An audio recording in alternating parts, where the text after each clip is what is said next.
Bonjour et bienvenue, je suis Youssel Madeh et dans cette vidéo, on va découvrir ensemble la partie fonctions et prototypage, plus précisément les fonctions.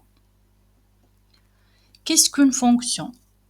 Une fonction, c'est comme une petite usine, vous lui donnez des ingrédients, il fait un travail et il vous rend un résultat.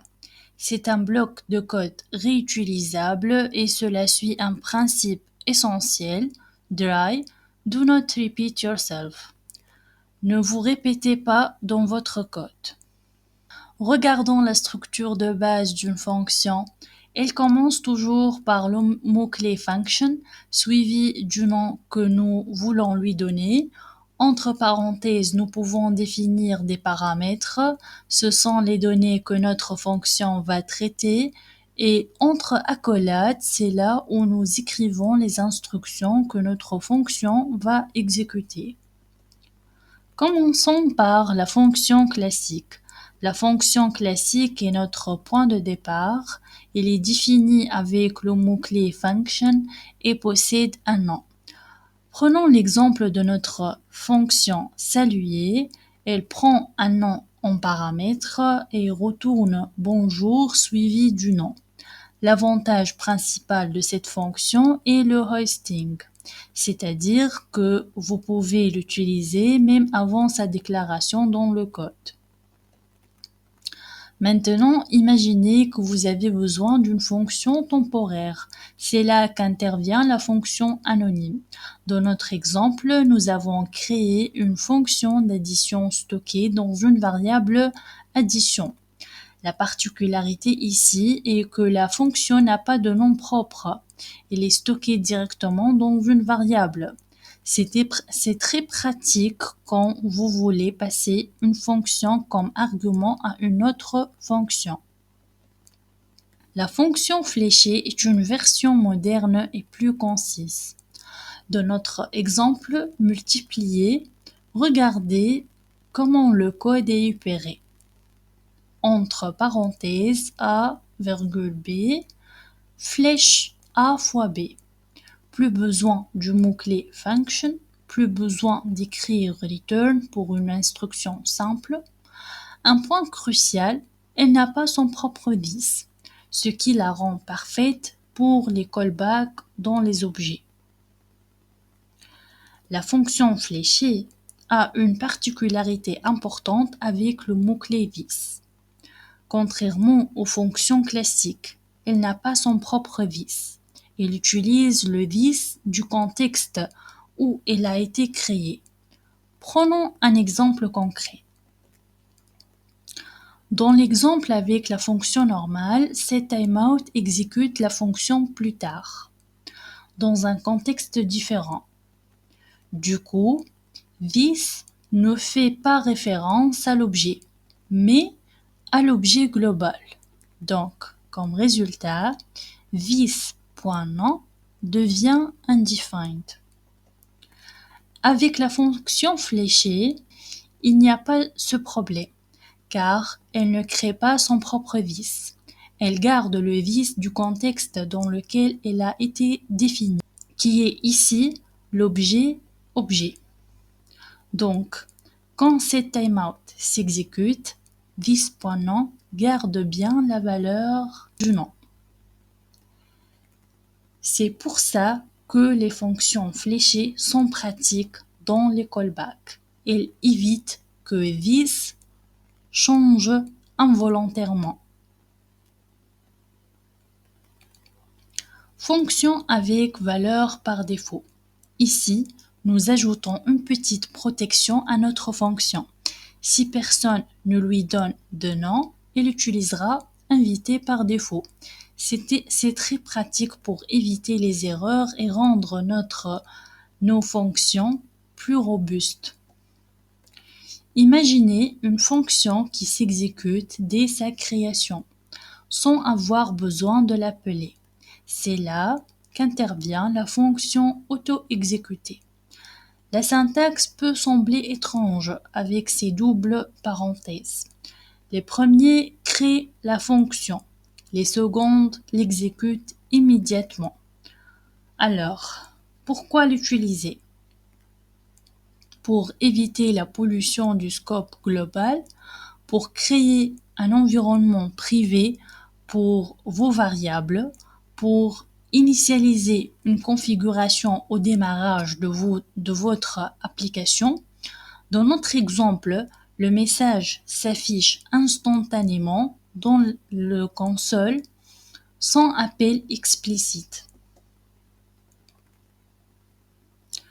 Un callback est une fonction qui est passée en paramètre à une autre fonction. Dans notre exemple opération, nous passons 3 éléments.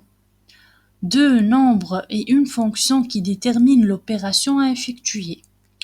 Les callbacks sont essentiels pour gérer le code asynchrone. Les fonctions asynchrones. Les fonctions asynchrones sont cruciales pour gérer des opérations qui prennent du temps. Imaginez que vous commandez un café. Avec set timeout, c'est comme dire « prépare mon café dans 2 secondes ». Avec promesse, c'est comme dire « prépare mon café et dis-moi quand c'est prêt ». Avec async await, c'est la façon la plus moderne et lisible. C'est comme dire « j'attends que mon café soit prêt avant de continuer ».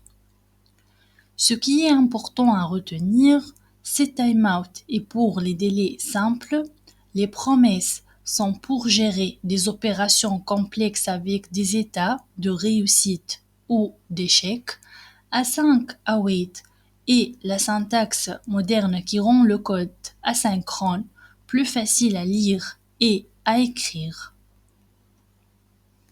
La fonction génératrice. La fonction génératrice est unique car elle peut faire une pause pendant son exécution. Remarquez l'astérisque après function. C'est sa marque distinctive. La fonction commence à 0 et compte sans fin car on a while true. Le mot yield permet de livrer un nombre et faire une pause. On démarre la fonction avec letGenerator reçoit compteur. Chaque fois qu'on dit generator.next.value, la fonction se réveille, nous donne le prochain nombre et s'arrête. On utilise les fonctions génératrices pour la génération de séquences de nombres, le parcours de grandes collections de données et ou bien la création d'itérateurs personnalisés. Voici un résumé pratique de tous les types de fonctions que nous avons vus.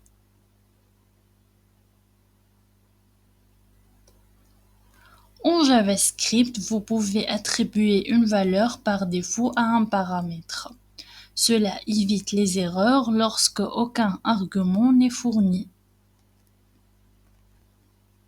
Les paramètres REST permettent de capturer plusieurs arguments dans un tableau. Dans la fonction addition, le mot-clé 3.nombre est ce qu'on appelle un paramètre REST. Cela signifie que tous les arguments passés à la fonction seront regroupés dans un tableau nommé nombre. Pour le ligne return nombre.reduce total, etc. Ici, on utilise la méthode reduce du tableau pour faire la somme. Reduce prend une fonction de rappel qui accumule les valeurs. Cela signifie prend le total courant et ajoute-lui le nombre suivant. Et le 0 après la fonction, c'est la valeur initiale de total. Le scope détermine où vos variables sont accessibles. Donc, une variable déclarée en dehors d'une fonction est accessible partout. Une variable déclarée dans une fonction est invisible en dehors de cette fonction. Le scope lexical est basé sur l'endroit où la fonction est écrite et non pas où elle est appelée. La fonction enfant voit la variable x car elle est définie dans le même contexte. Avec les t-const, une variable est limitée au bloc où elle est définie. Cela permet d'éviter des conflits de variables dans différentes parties du code. Voilà pour cette vidéo, j'espère que c'était clair et utile. Au revoir.